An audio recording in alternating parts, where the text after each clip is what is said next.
வணக்கம் நண்பர்களே. இப்போ நம்ம எங்கே வந்திருக்கோம்னு பார்த்தீங்கன்னா, பொன்னேரியில் இருக்கிற திருப்பாலைவன கிராமத்துக்கு தான் வந்திருக்கோம்.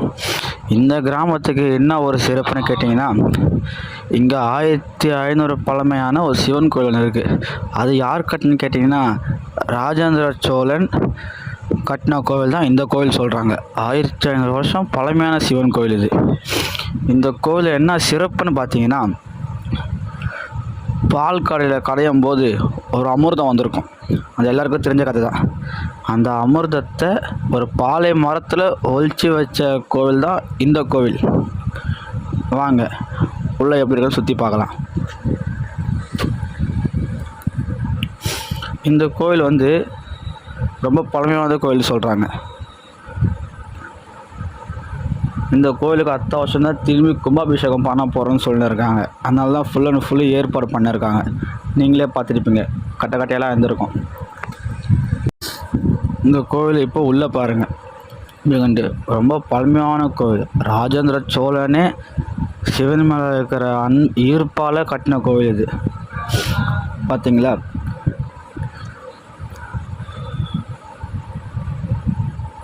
உள்ளே வந்துட்டோம். இப்போ பாருங்கள், இந்த தூண்லாம் பாருங்கள்.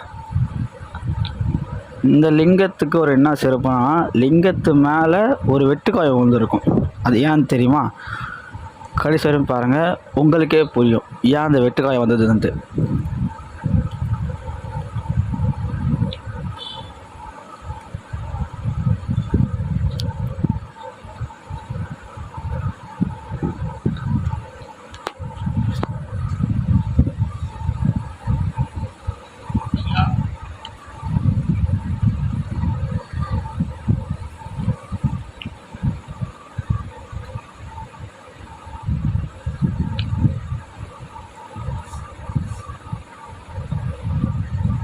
இந்த கோவிலில் இருக்கிற ஒரு பழமை வாய்ந்த ஃபோட்டோன்னு சொல்லலாம். இது எப்படி உருவானது, சின்ன கதை மாதிரி.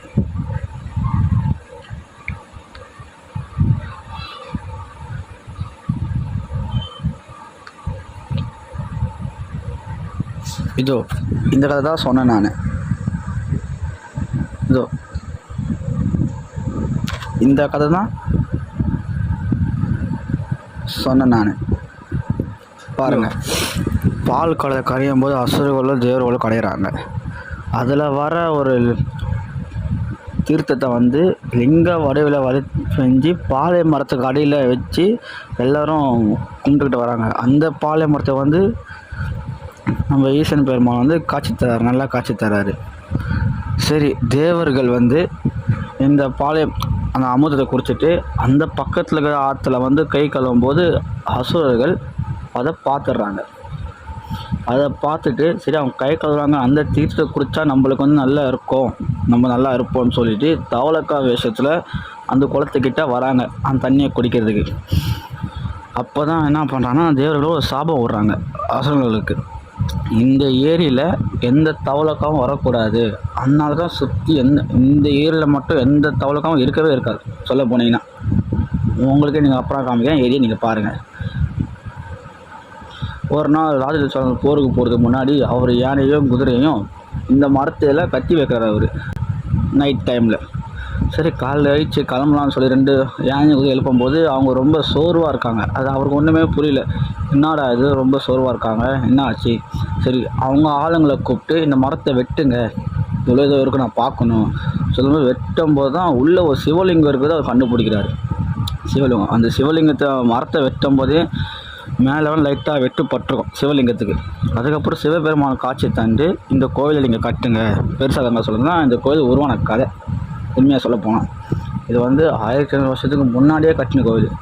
நான் சொன்னேன் பார்த்தீங்களா, ஒரு குளம் அசுரர்கள் வந்தாங்க தவளகா விஷயத்தில், அந்த குளம் தான் இந்த குளம்.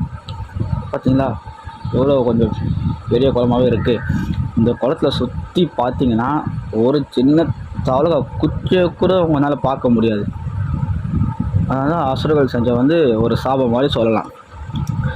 இந்த கோவிலுக்கு வந்து அந்த குளத்துல தண்ணி தெளிச்சிங்கன்னா அறுபதாங்க தானே. இந்த கோயில் சிறப்பே வந்து பார்த்தீங்கன்னா, உங்களுக்கு ரொம்ப நாளமான கஷ்டம் என்ன இந்த கோயிலை வந்து சிறப்பு பூஜை பண்ணித்தராங்க, பண்ணலாம். 60 கல்யாணம் அந்த மாதிரி பண்ணலாம். சில சிறப்பான பூஜைகளை வந்து இந்த கோயிலில் கலந்து பண்ணலாம்.